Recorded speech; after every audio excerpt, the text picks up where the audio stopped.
दोस्तों, कैसे हैं आप सब। स्वागत है आपका एक बार फिर से।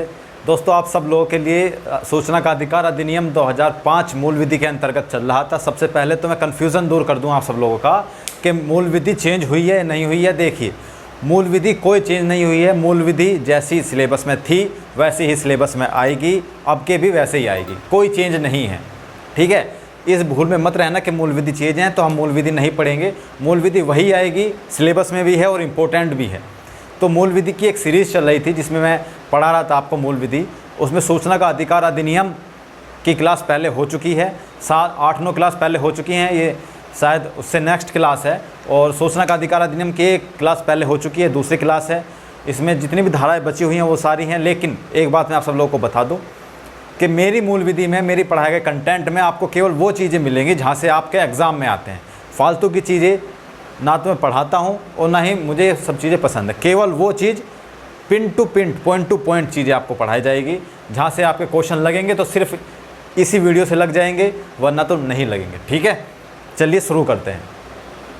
हम धारा 18 से शुरू करते हैं। धारा 18 में क्या है कि सूचना आयोग के कार्य एवं शक्तियाँ। धारा 18 में दिया गया है सूचना आयोग के क्या कार्य हैं, उनकी क्या क्या शक्तियाँ हैं, वो सब धारा 18 में दिया गया है। आई होप कि आप सब लोग नोट्स बना रहे होंगे, इस चीज़ को नोट कर रहे होंगे, तो धीरे धीरे इनको भी नोट करते चलिएगा। आज MCQ भी हो जाएंगे, मतलब आज ये अधिनियम आपका समाप्त हो जाएगा। ध्यान से देखिएगा, पूरी वीडियो देखिएगा। ऐसे नहीं कि स्क्रीनशॉट ले लिया और नोट्स बना लिए, वो चीज़ें सही नहीं होती, वो गलत है। ठीक है, पूरे ध्यान से सुनिएगा और नोट्स बनाते चलिएगा। धारा 19 में आ जाइए। धारा 19 में क्या बोलते हैं कि सूचना न मिलने पर अपील करने की व्यवस्था। ठीक है, न मिलने पर सूचना आयोग से अपील। अगर आपने कोई सूचना के लिए RTI का यूज़ किया है और आपको सूचना नहीं मिलती है तो आपके पास ये अधिकार है कि आप उसकी अपील कर सकते हैं सूचना आयोग में कि हमने ये चीज़ें अप्लाई की थी और हमें वो चीज़ें या वो सूचना नहीं मिली है, तो आप आयोग में अप्लाई कर सकते हैं धारा 19 के तहत। ठीक है, धारा 20 में आ जाइए। सूचना न देने पर लोक सेवक को दंड। देखिए, अगर सूचना आपको नहीं मिलती है और उसमें जो भी विभागाध्यक्ष होगा उसको दंड दिया जाएगा। उसको क्या दंड दिया जाएगा? धारा 20(1) के अकॉर्डिंग वो दंड दिया जाता है। उस दंड में 250 रुपये पर डे, जितने 30 दिन के अंदर सूचना देनी होती है, आप सब लोगों को पता है। उसके बाद जितने भी दिन बढ़ते हैं तो 250 रुपये पर डे उनको दंड देना पड़ता है। ठीक है, मैक्सिमम 25,000 तक वो आपको दंड दे सकते हैं। और अगर इसके बाद भी नहीं वो सूचना देते हैं तो फिर उनके खिलाफ विभागाध्यक्ष कार्रवाई की जाएगी। तो ये धारा 20(1) में है, प्रतिदिन 250 रुपये, मैक्सिमम 25,000 रुपये। धारा 23 में आ जाइए। धारा 23 क्या कहता है? धारा 23 कहता है कि न्यायालय के अधिकारों को प्रतिबंधित किया।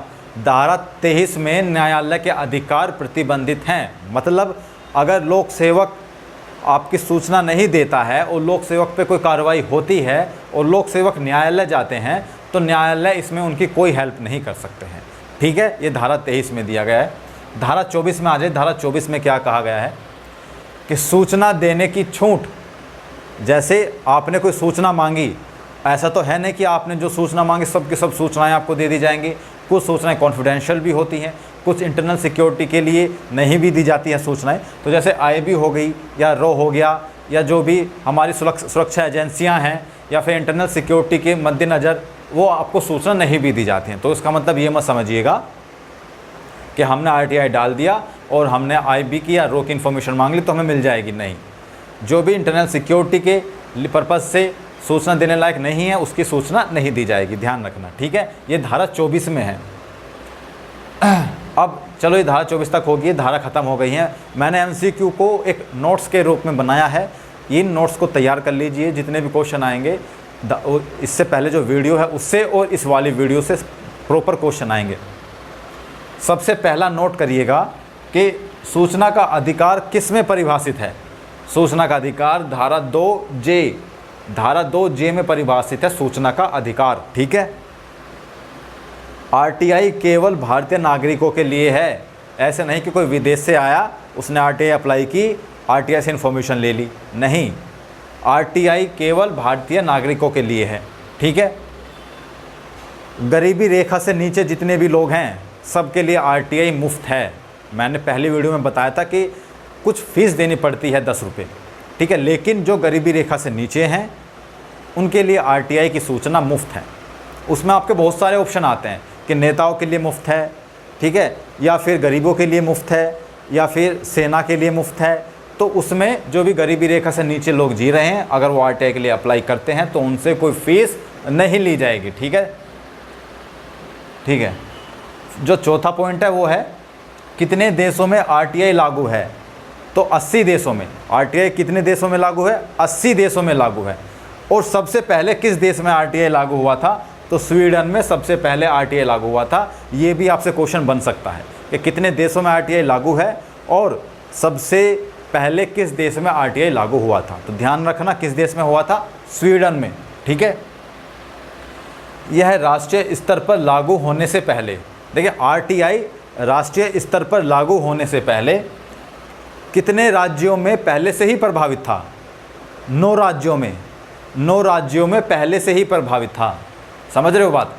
आरटीआई लागू हुआ उससे पहले 9 राज्यों में ये पहले से ही, सॉरी परिभाषित कह रहा हूँ, लागू पहले से ही लागू था 9 राज्यों में, ठीक है।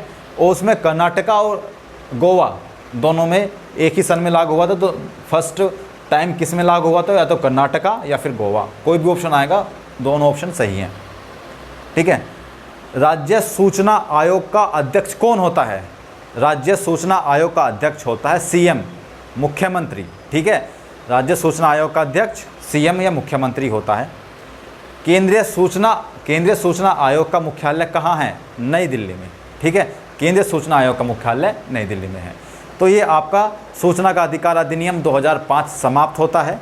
इसके आगे आने वाले अधिनियम में आपको और दूसरा अधिनियम बताया जाएगा आने वाली क्लासेस में, तो बने रहिएगा। ऐसी मूल विधि का कंटेंट कहीं मिल जाए तो बता देना। सिर्फ पॉइंट टू पॉइंट आपको कंटेंट दिया जा रहा है, जहाँ से आपके क्वेश्चन बनेंगे एग्ज़ाम में, केवल वो चीज़ें दी जा रही हैं। इसके नोट्स बना लेना, इसको ध्यान से पढ़ना, ठीक है। तो मिलते हैं फिर अगली वीडियो में, तब तक के लिए जय हिंद।